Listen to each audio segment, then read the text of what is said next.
श्रीवास्तव आपका स्वागत करता हूं आपके अपने चैनल केडीएस न्यूज में।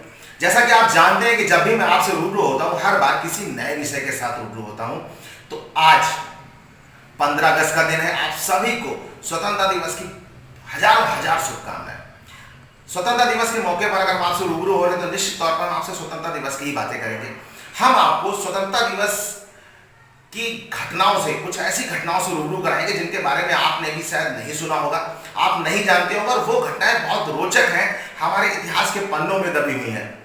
उन इतिहास के पन्नों से उन घटनाओं को निकालकर हम लाए हैं। एक ऐसा मेहमान हमारे साथ है जो उन घटनाओं से आपको रूबरू कराएगा और परत दर परत घटनाओं को खोलेंगे। तो हमारे साथ जो आज हमारे खास मेहमान हैं, हम आपसे उनको रूबरू करा रहे हैं। आज वरिष्ठ पत्रकार, इतिहास के अच्छे जानकार विकास सहाय जी से। विकास भैया, आपका बहुत बहुत स्वागत है हमारे चैनल में। विकास भैया, जैसे कि आप जानते हैं कि आज 15 अगस्त है। 15 अगस्त पर जब हम बात करते हैं तो हमारे जहन में आता है कि हम वर्तमान परिस्थितियों को जो देख रहे हैं, आज जो भी हमने पाया है, जो भारत ने आज अच्छा मुकाम हासिल कर लिया है, हम अगर पीछे जाएं, कुछ ऐसी घटनाएं हम जानना चाहते हैं जो घटनाएं आपके जहन में हो, आपने जब उनको स्टडी किया वो आज भी आपके जहन में घूम रही हो। कोई ऐसी घटना जो 15 अगस्त आजादी के समय की हो। देव जी, पहली बात तो 74वें स्वतंत्रता दिवस की आपको बहुत बहुत शुभकामनाएं देंगे। आप मेरे छोटे भाई हैं, समय समय पर आप ऐसी चीज़ें उजागर करते हैं और आपने चैनल से आपने बड़ा परिश्रम किया है। आज़ादी जब हम नाम लेते हैं तो आज़ादी का नाम लेते ही हमारे दिमाग में एक चित्र आता है कि एक पंछी है जो खुली हुई आकाश में, मुक्त आकाश में विचरण कर रहा है, जो उड़ रहा है, उड़ता। हम उन चीज़ों को देखते हैं। हम आज़ादी मतलब हम अपने तरीके से जीना चाहते हैं, हम अपनी बनाई हुई एक व्यवस्था में रहना चाहते हैं, दूसरे की गुलामी से और दूसरे की परतंत्रता से मुक्त होना चाहते हैं। देश आज़ाद हुआ 15 अगस्त 1947 को। उस समय यहाँ पर लॉर्ड माउंटबेटन का शासन था, ब्रिटिश सरकार का। लॉर्ड माउंटबेटन उस समय यहाँ पर प्रेसिडेंट थे और गवर्नर जनरल थे। लॉर्ड माउंटबेटन और Pandit Jawaharlal Nehru, who was the first prime minister of India, रात में पार्लियामेंट हाउस में समझौते पर दस्तखत हुए। कुछ समझौतों को लेकर के पंडित जवाहरलाल नेहरू और लॉर्ड माउंटबेटन ने दस्तखत किए और रात में ही पंडित जवाहरलाल नेहरू ने कहा था कि हम एक ऐसा देश चाहते हैं जिसमें लोगों की सेहत सुधरे, शिक्षा हो, लोग आगे बढ़े, शिक्षा के आधार पर पूरा भारत शिक्षित बने और सुसंपन्न बने। आज 74 वर्ष हो गए हैं, हम बहुत कुछ तकनीक के क्षेत्र में आगे बढ़े हैं। एक घटना मैं आपको बताता हूँ, बड़ी रोचक घटना है, कम लोग जानते होंगे इतिहास की। मैं चाहता हूँ कि नई जो आने वाली पीढ़ी है वो भी इतिहास की किताबों को खंगाले, ये थोड़ा गूगल से दूर हो। मैं गूगल में कोई कमी नहीं निकाल रहा हूँ, लेकिन गूगल से दूर हो, ऑनलाइन से थोड़ा दूर हो, वापस ऑफलाइन किताबों में जाए और एक अध्ययन कक्ष घर में हो जिसमें बैठ करके हमारे नए युवा पढ़ें। उन्हें बहुत कुछ मिलेगा, मुझे मिला है। एकांत आज की बहुत बड़ी दौलत है। 15 अगस्त 1947 की सुबह जब लाल किले की फसील पर, जहां राष्ट्रीय तिरंगा हम आज भी फहराते हैं, ये नेताजी सुभाष चंद्र बोस की देन है। ये उन्होंने कहा था कि जब हम आज़ाद होंगे तो इसी जगह से हम अपना तिरंगा फहराएंगे। ये उनकी दी हुई जगह है। तो उस दिन पंडित जवाहरलाल नेहरू, सरदार वल्लभ भाई पटेल और तमाम देश के बड़े नेता लाल किले की फसील पर बैठ करके और झंडा फहराने की तैयारी में थे। राष्ट्रीय तिरंगा लगाया जा चुका था, फहराने की देर थी, काफ़ी देर हो गई थी और लॉर्ड माउंटबेटन गवर्नर जनरल जो हिंदुस्तान के थे, उनमें आने में थोड़ा विलंब हो गया। अच्छी घटना है। लोग इंतज़ार कर रहे थे और तमाम पब्लिक आज़ादी की खुशी मनाने के लिए, जनता नीचे मौजूद थी। जवाहरलाल जी पूरे जोश में भरे हुए थे। किताबों के मुताबिक मैं बता रहा हूँ जो कुछ भी मैंने पढ़ा, लॉर्ड माउंटबेटन को आने में जब देर हुई, बहुत देर तक उनकी बग्घी नहीं दिखी, तो लोगों ने पूछा कि सरदार वल्लभ भाई पटेल ने कहा कि ये क्या है, आप झंडा किस वक्त फहराएंगे? तो पंडित जवाहरलाल ने कहा कि अभी आए नहीं है लॉर्ड माउंटबेटन। लॉर्ड माउंटबेटन आए तब तो खैर, बोले लॉर्ड माउंटबेटन से क्या मतलब है? बोले लॉर्ड माउंटबेटन मुझे जब तिरंगे की डोरी सौंपेंगे तो हम लेंगे, तभी तो फिर आएंगे। बोले क्यों सौंपेंगे? हमारा आज़ादी के संघर्ष का हमारा नारा था, आज़ादी की लड़ाई का, कि आज़ादी स्वतंत्रता हमारा जन्मसिद्ध अधिकार है और मैं इसे लेकर रहूंगा, लोकमान्य तिलक जी ने कहा था। तो हम इसे लेकर के रहेंगे और आप उनका इंतजार कर रहे हैं। उठिए और तिरंगा को फहराइए, हम लेकर के रहेंगे, ये आज़ादी हमारा अधिकार है हमारे देश का।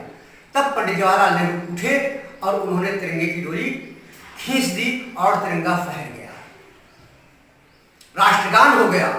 राष्ट्रगान होने के बाद दूर से लॉर्ड माउंटबेटन की बग्घी आती दिखाई दी। उस समय राष्ट्रपति बग्घी में ही, नीलम संजीव रेड्डी तक बग्घी में ही आए हैं। इसके बाद ज्ञानी जैल सिंह साहब जब हमारा राष्ट्रपति हो तो वो कार से आने लगे। नीलम संजीव रेड्डी जब राष्ट्रपति हुए देश के, तो वहां तक तो वो बग्घी में ही, राष्ट्रपति की पहले बग्घी आती थी। बग्घी ब्रिटिश सरकार की वही देन थी। तो बग्घी में लॉर्ड माउंटबेटन आ रहे थे, तब तो वो आए। 10 मिनट बाद तो पूछा गया तो आपने झंडा फहरा दिया। बोले भाई हमारा जन्मसिद्ध अधिकार है, हम इसे लेके रहेंगे, हमारा नारा था, और वो झंडा फहरा दिया गया।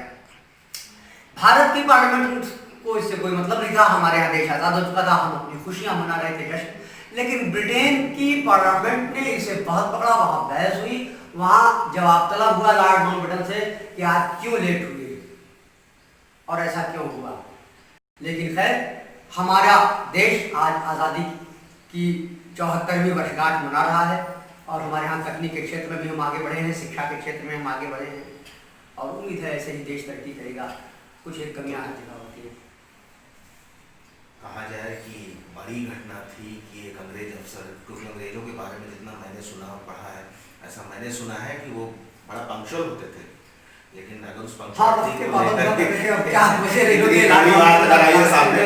तो ये बड़ा विषय हो गया कि अगर ब्रिटेन के संसद में उस चीज को उठाया गया, उनके लेट होने को लेकर या उनकी देरी को लेकर, अगर जो ब्रिटेन में सवाल हुए थे, बड़ी बात है। और जैसा कि ये चीज़ मैं भी नहीं जानता था दर्शकों कि कितनी बड़ी बात है कि जिन अंग्रेजों को हम अभी तक जानते थे कि वो नियमों पे पक्के होते थे, वो टाइम पे पंक्चुअल होते थे, वो अंग्रेज अफसर इतनी बड़ी गलती कर सकता है या इतनी देर कैसे हो सकती है। चलिए ऐसी और भी रोचक घटनाएं हैं इतिहास के पन्नों में।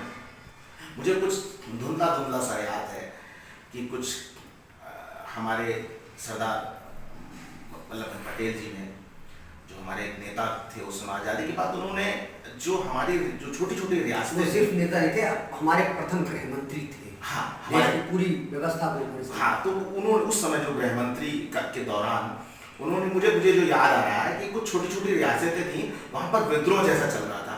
उस घटना के बारे में क्या इतिहास के पन्नों में दबा है?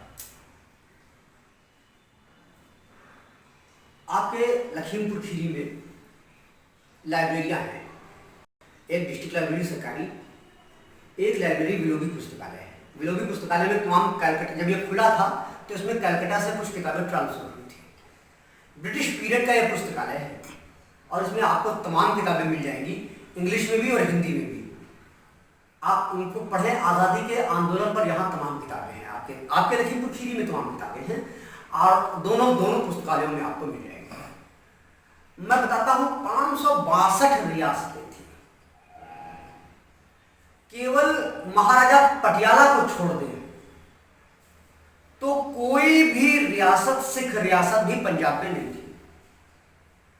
लाइन लगा करके मुस्लिम रियासतें थीं और सब नवाबों की रियासतें थीं। नवाब हैदराबाद, निज़ाम हैदराबाद, ये वो नवाब लखनऊ, इस तरह से करके तमाम रियासतें थीं। ये 562 रियासतें थीं। कश्मीर से लेकर के और पूरे कन्याकुमारी में जो भारत की स्थिति थी, वो इन रियासतों का एकीकरण बहुत बड़ी चीज थी, बड़ी समस्या थी। कौन था जो इन रियासतों को एक कर सके और भारत को एक प्रभुता संपन्न गणराज्य के रूप में खड़ा कर सके? संविधान तो 1950 में लागू हुआ, लेकिन उस समय देश के सामने एक बड़ी समस्या थी। देश नया नया आजाद हुआ था, हिंदू मुस्लिम दंगा पहले ही हो चुका था नोआखाली में, मुस्लिम लीग अड़ी हुई थी कि हम भारत का एक पक्ष लेकर के रहेंगे, तो उनको 14 अगस्त को एक दिन पहले ही स्वीकृत कर लिया गया था। इससे तमाम नेता आहत भी थे, देश के तमाम लोग आहत थे। लेकिन 562 रियासतों का जब एकीकरण करने की बारी आई, तब उस समय यह काम करने के लिए जिस लौह पुरुष की आवश्यकता पड़ी वो सरदार वल्लभ भाई पटेल थे। चाहे वहां का किसान आंदोलन हो गुजरात का, या नेवी का विद्रोह हुआ हो महाराष्ट्र में, इन दोनों को रोकने वाले वो थे, इसलिए उन्हें लौह पुरुष कहा गया। लौह पुरुष कहने के पीछे का जो सबसे बड़ा रीजन है वो यही था कि उन्होंने नेवी ने भी विद्रोह किया था महाराष्ट्र में, आजादी के बाद की बात है। और सेना का विद्रोह आसान बात नहीं थी, लेकिन सेना के विद्रोह को शांत कराने वाले सरदार वल्लभ भाई पटेल थे।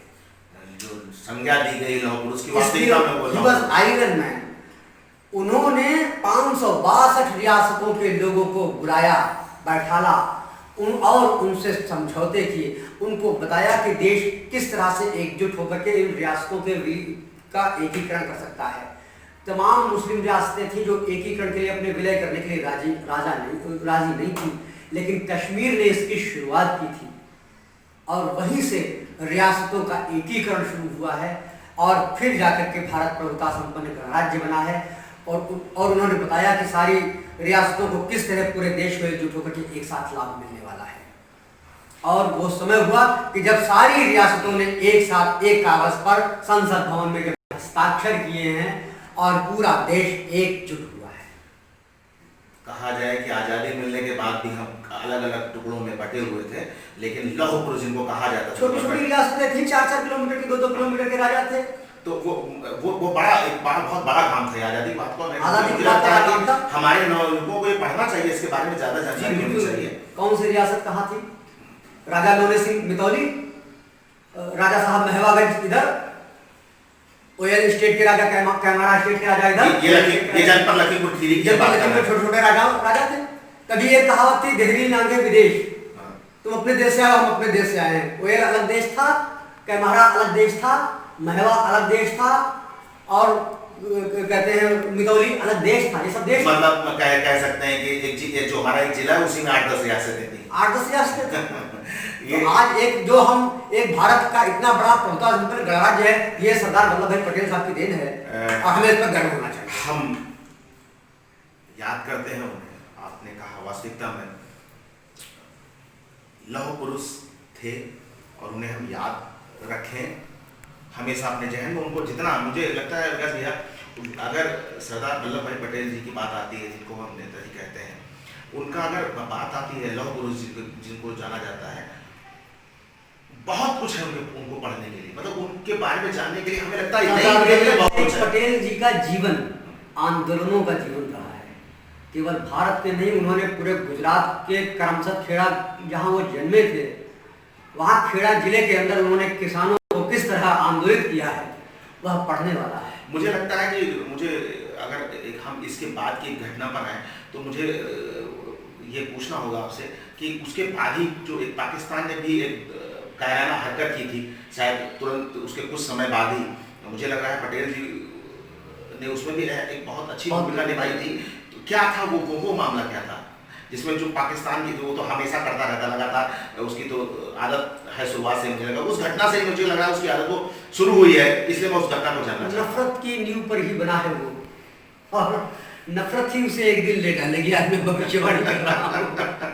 नहीं, देखिए, हमेशा याद रखिएगा कि नफरत की उम्र लंबी नहीं होती है, मोहब्बत की उम्र लंबी होती है। नफरत की दीवार न बन, फूल खिला तलवार। नफरत का बाजार न बन, फूल खिला तलवार न बन। तो ये जो नफरत की चीजें हैं, कांटे बहुत दिन डाली पर नहीं रहते। आप कहेंगे फूल तो तुरंत ही खत्म हो जाता है, लेकिन फूल बहुत दिन रहता है, लोगों के जहन में रहता है, दिलों में रहता है, खुशबुओं में रहता है, तमाम तरह से रहता है। लेकिन कांटे का कोई वजूद नहीं, वो एक दिन अकेला रह जाता है, तो उसे मरा नहीं समझिए। कांटे का कोई मतलब नहीं है। तो मैं आपसे कहा तो उस समय पाकिस्तान जो नफरत की नींव उस पर रखी गई है। मुस्लिम लीग अड़ गई कि मैंने जो आज़ादी की लड़ाई लड़ी है वो अपने लिए लड़ी है। आज भी वो मुस्लिम लीग इसी देश में है और मुस्लिम लीग चुनाव लड़ती है, मुस्लिम लीग को लोग वोट देते हैं। इलेक्शन हो तब देखिएगा, दक्षिण भारत में कई जगहों पर मुस्लिम लीग चुनाव लड़ती है। मैं नहीं समझता कि इसे वोट देना चाहिए। मुझे लगता है ये व्यक्तिगत विचार हो गए हमारे आपके, लेकिन कहीं ना कहीं अगर देखा जाए लोगों का, हमारे नए पीढ़ी के युवा जो है वो किसी भी संवर्ग के हो, किसी भी जाति, किसी धर्म के हो, मुझे ऐसा लगता है कि उनको पढ़ना चाहिए इसे, और एक अगर उसको पढ़ेंगे तो समझेंगे, अगर किताबों से जुड़ेंगे, सही मुताला करेंगे इतिहास का, तारीख का, तो वो कभी झगड़ेंगे नहीं। ये जो फिरका परस्ती आई है कि वो ना पढ़ने से है हिंदू बुरा है न मुसलमान बुरा है, आ जाए बुराई पे तो इंसान बुरा है, कोई भी व्यक्ति बुरा नहीं है। तमाम मुस्लिम बच्चे हैं जो मुझसे पढ़ने आते हैं, मैं उनको ऐसे ही पढ़ा देता हूँ। तमाम हिंदू बच्चे, मैं सबके साथ में रहता हूँ, मेरे अंदर कोई ऐसी नहीं है। तो मैं आपको आज़ादी की वो घटना की तरफ ले चलना चाह रहा हूँ। जैसा कि उस दिन अक्टूबर और नवंबर का वक्त था, पाकिस्तान ने एक बार फिर झगड़ा कर दिया। अटैक तो क्या कहेंगे, हाँ 14 अगस्त को वो बन गए थे और पाकिस्तान कहां से कहां तक ये बन गया था। लेकिन पाकिस्तान की एक मांग थी कि वो हिंदुस्तान के बीच से जाकर के, क्योंकि पूर्वी पाकिस्तान तक उसको जाना था जो इस समय बांग्लादेश है। इंदिरा जी के परिश्रम से और उनको श्रेय जाता, उन्होंने बाद में पूर्वी पाकिस्तान को बांग्लादेश करके अलग कर दिया। लेकिन पश्चिम बंगाल के उस तरफ का पूर्वी पाकिस्तान कहलाता था, बीच में हिंदुस्तान था। पाकिस्तान ने 2 तरीके से अपना हिस्सा लिया था और बीच में भारत आ रहा था। उसने अपना लड़ करके हिस्सा तो लिया था, लेकिन बीच से जाने के लिए रास्ता भी उसको हमारे देश के अंदर से चाहिए था। जहां तक ये रास्ता आपके खीरी डिस्ट्रिक्ट से भी होकर के जाता, इसका एक हाईवे जो बन रहा था, ये बड़ा सा हाईवे था जो उसको अपने देश के लिए चाहिए था। तो इस देश पर हिंदुस्तानी निकल नहीं सकते थे इस रास्ते पर, इस हाईवे पर, और देश हमारा भी बढ़ जाता 2 तरीके से। 2 तरफ उनका देश था, 2 तरफ हमारा देश हो जाता, पूर्वी उत्तर दक्षिण भारत बढ़ जाता, बीच से विभाजन था। इस पर हमारा देश बिल्कुल राजी नहीं हो रहा था। नोआखाली में तमाम हिंदुओं को मारा गया। पाकिस्तान का जो इधर भारत से लगा हुआ क्षेत्र है, वहां तमाम हिंदुओं को काट दिया गया। हिंदू घर छोड़ करके भागे। हिंदुस्तान में भी दंगे हुए, यहाँ के मुसलमान भी भागे यहाँ से वहां, और जब भागे तो तमाम वहां के हिंदू जनवरी दिसंबर की ठंड थी, यहाँ तमाम मंदिरों में, धर्मशालाओं में रुके हुए थे आकर के। लेकिन फिर सरदार वल्लभ भाई पटेल एक बार फिर आगे निकल के आए थे और उनको जवाब दिया गया था। पाकिस्तान को 55 करोड़ रुपए की देने की बात थी। पाकिस्तान रुपया मांग रहा था, वो रुपया दिया भी गया था और उसको देश की बहुत बड़ी कीमत भी उसमें चुकानी पड़ी थी। लेकिन देश के साथ में उस समय देश को एक बहुत बड़ी महामारी ने छोड़ा था, गुलामी जैसी 200 साल की। किसी व्यक्ति को जब कोई महामारी छोड़ती है तो उसके हाथ पैर कमजोर होते हैं। देश जगह जगह से जर्जर था। यहाँ पर पैसे की कमी थी, यहाँ पर शिक्षा की कमी थी, यहाँ पर उद्योग की कमी थी और इन सबकी जरूरत थी। इसलिए देश को खड़ा करने के लिए एक बार सरदार वल्लभ भाई पटेल फिर आगे आए थे और पाकिस्तान को बहुत ही मुंहतोड़ जवाब दिया गया था, सीमाओं तक उसकी पहुंच करके। और तब इन मुसलमानों ने वहां पर का दंगा रोका था, पाकिस्तान के लोगों ने, और यहाँ से भी तमाम मुस्लिमों को घर छोड़ना पड़ा था, वहां के तमाम हिंदुओं को छोड़ना पड़ा था। जो जैसे था वो वैसे अपने बच्चों को गोद में लेकर के, कोई खच्चर पर बर्तन लाद करके, कोई बैलगाड़ियों पर अपनी गृहस्थी लाद करके, और इस तरह से आया था। वो दृश्य आपको आज भी यूट्यूब पर दिखाए जा सकते हैं। मुझे याद है उस वक्त पाकिस्तान में एक बहुत बड़ा मुशायरा हुआ था कौमी यकजहती का लेकर के, और वहाँ एक मुझे शायर का नाम नहीं ध्यान है, किसी शायर ने कहा था कि गर्दिशे अहले चमन को क्या हुआ, छोड़ आए आशियां जलता हुआ। इन शेरों पर लोग दहाड़े मार मार के अपने घरों को याद करके रोए थे उस समय। तो लोगों के घर छूटे थे, लोग बर्बाद हुए थे, देश की सीमाएं जल रही थी। लेकिन सरदार वल्लभ भाई पटेल ने उस समय भी रोका था। वो कई तरह से लौह पुरुष साबित हुए थे। देश ने एक बहुत बड़े तूफान से अपनी कश्ती निकाली थी और इसीलिए नौजवानों से कहा था कि इस देश को रखना मेरे बच्चों से। हम लाए हैं तूफान से कश्ती निकाल के, इस देश को रखना मेरे बच्चों संभाल के। इतिहास में बहुत कुछ है, शायद हमें बहुत लंबा विषय ये है और बहुत ज़्यादा समय चाहिए। आपके पास भी समय की कमी है, हमारे साथ जो मेहमान है खास उनके पास भी समय की कमी है, और हमारे पास जो हम कहते हैं ना कि हम एक दायरे में बंधे हैं, वो समय का दायरा, उसकी कमी है। लेकिन निश्चित तौर पर मुझे लगता है कि ये जो विषय आज हमने चुना था, आज 15 अगस्त स्वतंत्रता दिवस पर, वो विषय आप लोगों को अच्छा लगा होगा, काफ़ी कुछ आप लोगों को जानने को मिला होगा। और अधिक जानने के लिए, जैसा कि आप खीरी जनपद में रहते हैं, तो आप यहाँ की लाइब्रेरी से जान सकते हैं। एक निवेदन है हमारा आपसे कि हम हर बार आपके लिए कुछ बेहतर लाने का प्रयास करते हैं और लाते हैं, नई चीज़ें खोज कर लाते हैं। तो अगर आपको लगता है कि हम आपके लिए मेहनत कर रहे हैं, तो हमारे इस वीडियो को लाइक ज़रूर करिएगा और ये जानकारी अपने साथियों और परिवारीजनों, अपने नातेदारों, रिश्तेदारों, सबसे शेयर करिएगा। आपका हर लाइक, हर शेयर हमारे विश्वास को बढ़ाएगा।